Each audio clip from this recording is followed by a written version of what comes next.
Okay, you want to get into Stable Diffusion? InvokeAI is probably your best bet.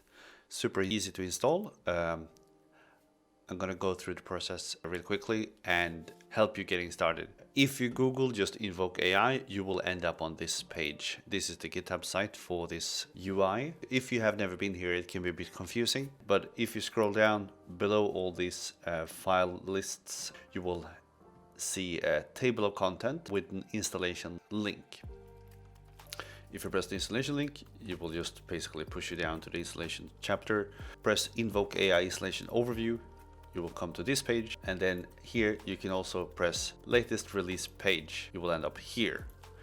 This page is very easy because it's just to scroll at the end, and then you will pull down this installation for Windows, Mac, or Linux, depending on what you're using. I pre-made an InvokeAI folder. I will press this and then extract all. And then here you will need to run this win long paths enabled. This is just a register, and then after that you use the install.bat. This will take a bit to run, so it looks like this. Please be patient. Yeah, press any key. Okay, this is probably a bit of data that needs to be downloaded, so let's fast forward this.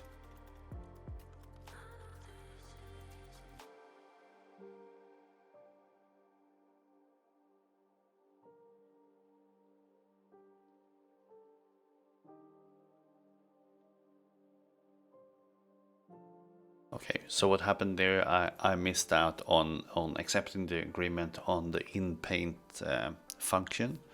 So let's try this again.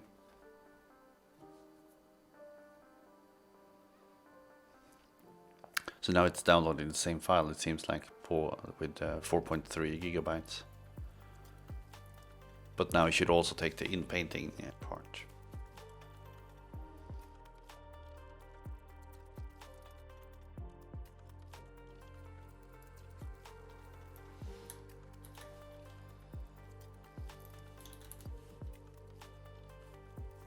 Okay, there we go. That was it. That was how you install InvokeAI. Easy.